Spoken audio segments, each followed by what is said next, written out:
Hello, and welcome to episode 6 of the Florida Manufactured Home Living Podcast. It's early November now, and Hurricane Milton is far behind us. This is the time of year that marks the beginning of the season. The first wave of snowbirds arrive, and activities pick up. Temperatures up north drop to the 50s and 40s, often with rain and dreary weather, adding to the desire to head down for some Florida sunshine.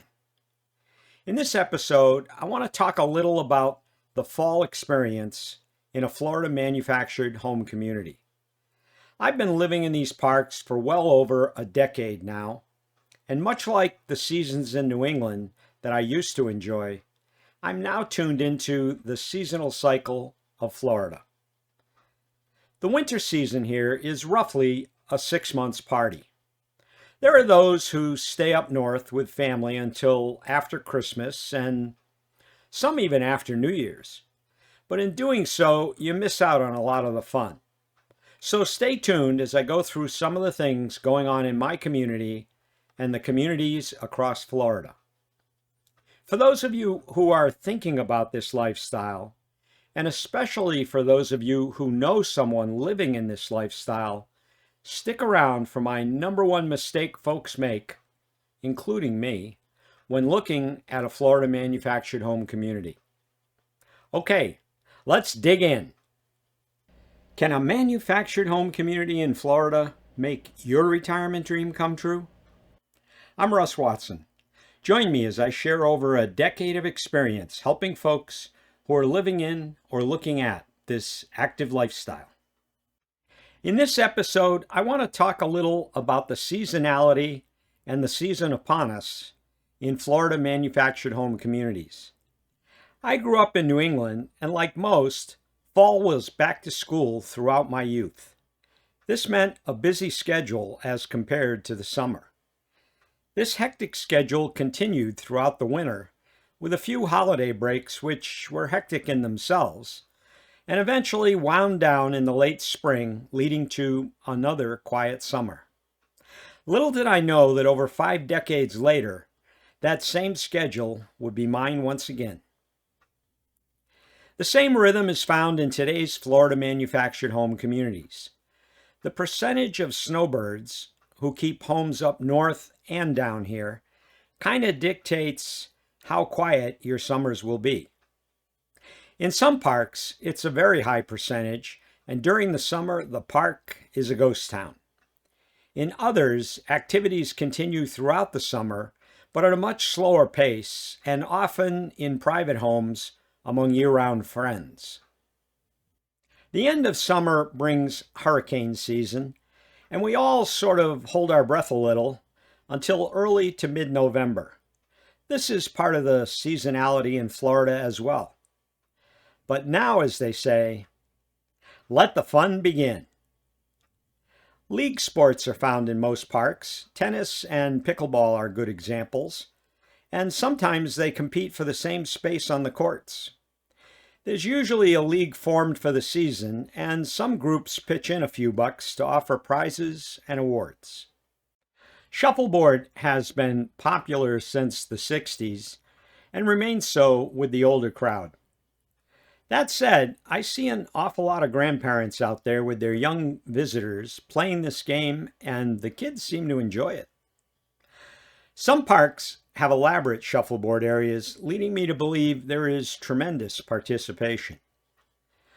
Bocce is another outdoor sport that lends itself well to league play, with small teams competing against each other throughout the season. Horseshoes are popular, especially with the Canadian crowd. In my park, we have a very active indoor darts competition every winter. Another activity that is catching on is cornhole. In this activity, opposing teams throw beanbag-like objects, attempting to get theirs in the hole or blocking their opponents from getting theirs in. Some parks still have softball fields, and team rivalry between parks is still played in some areas.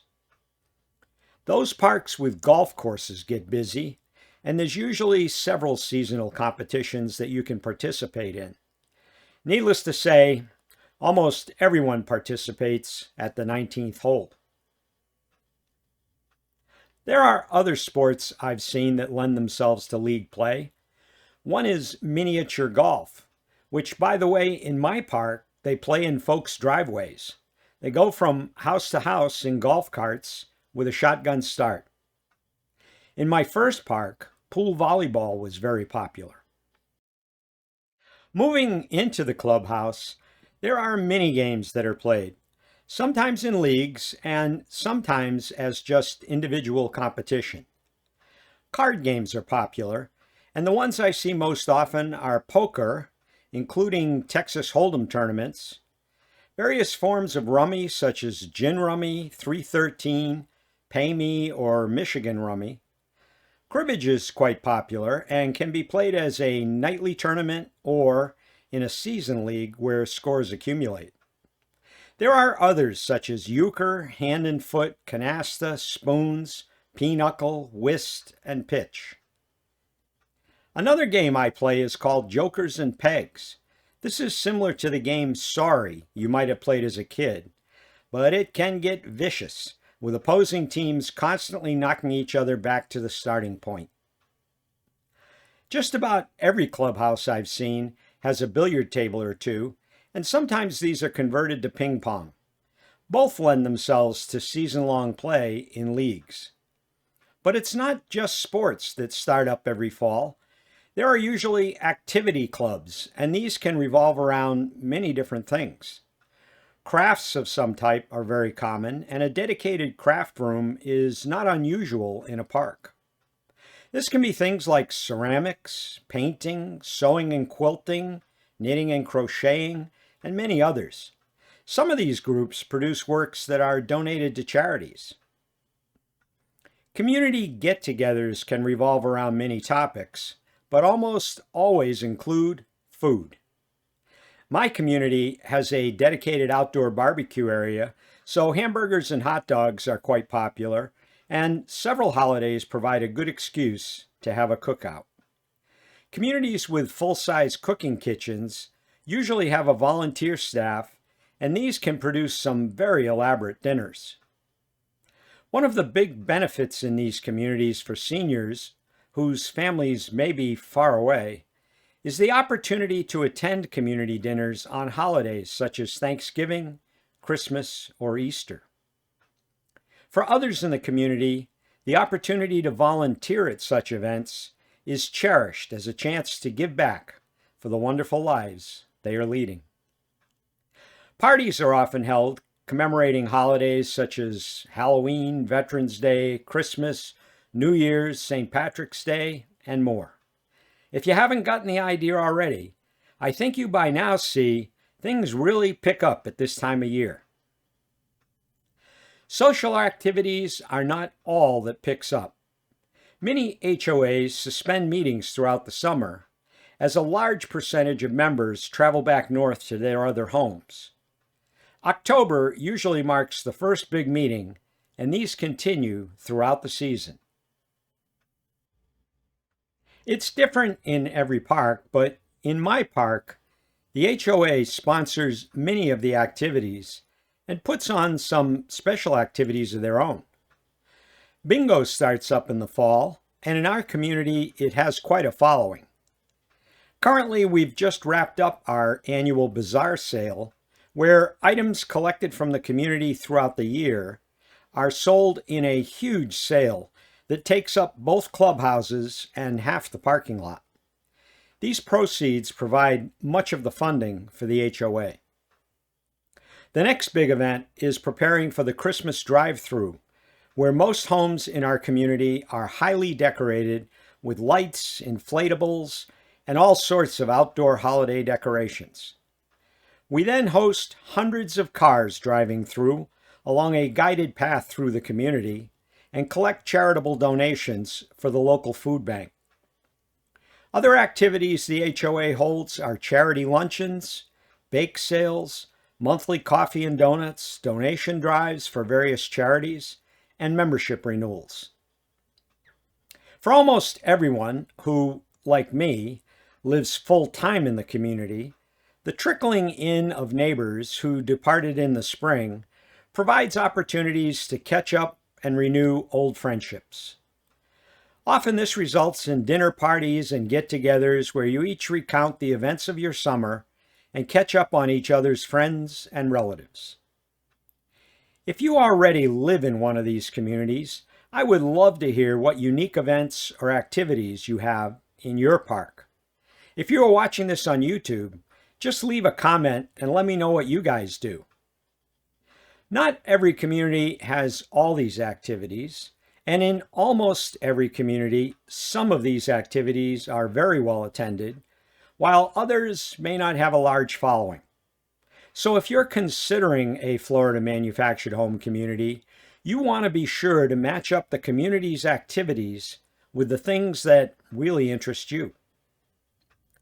There is one mistake in choosing these communities that I wanted to bring to your attention in this podcast. We'll go into that in just a minute, but I also want to offer you the opportunity to access the resources offered by Florida Manufactured Home Living.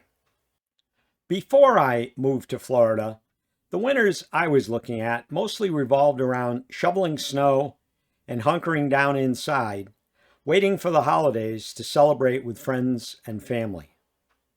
Now it's a time of exciting activity with old friends and the opportunity to meet many new ones. If you are interested in this lifestyle but have no idea where to get started, let me suggest you start with my free resource guide, given away to all those who join my inner circle. It's absolutely free and will also gain you access to other resources such as community lists. I made it easy for you. Just fire up any browser on your laptop, phone, or home computer and enter gotoinnercircle.com. It's pretty easy to remember. It's all one word, gotoinnercircle.com. Now let's get to that number one mistake I see being made by folks moving into these communities. The number one mistake I see folks making is to buy into a community solely on the recommendation of a relative or a friend. I personally made this mistake when I came to Florida. When my dad picked the community he lived in, it was owned by a mom and pop developer, and he bought his home from them on a handshake. With a lifetime rent guarantee of around $200 a month, it's no wonder he thought this was a piece of heaven. When the time came that we decided to move to Florida, we only looked in this community and only at the houses that were available at that point in time. As I recall, that was only 3 or 4 houses. It wasn't a disaster, but I got my first clue that maybe this wasn't ideal for me a couple months after moving in. I had met some folks who were putting on dinners in the clubhouse, and since I enjoyed cooking, I volunteered. I had some fun, but when I mentioned this to Dad, he said he never got involved with the folks in the clubhouse, preferring his own group of friends. In fact, he had some less than endearing comments about the folks running the community that he had not shared before I bought.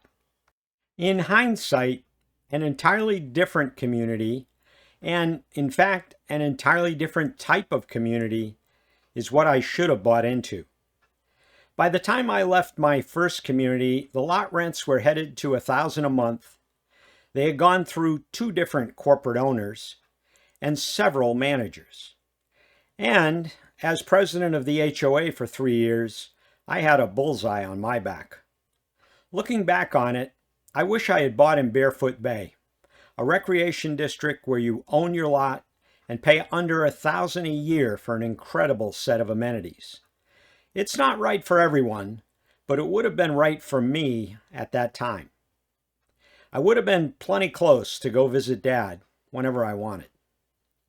That said, I know a lot of people in my past and in my current community who did move in because a relative recommended it, and the joy of being with family and friends far outweighs the disadvantages of that particular community. The reason I call this the number one mistake made is not because they ultimately make that decision, but because they make that decision without a thorough assessment of their own unique wants and needs, combined with research to determine if the community their friend or relative lives in is the best match for them. My goal at Florida Manufactured Home Living is to provide insight and a framework to allow you to find a Florida manufactured home lifestyle that will fulfill your dream and meet your needs. It may be the same as a friend or relative's, but you owe it to yourself from both the enjoyment and a financial standpoint to do the research and make sure their solution will work for you. That's it for this episode, and see you next time.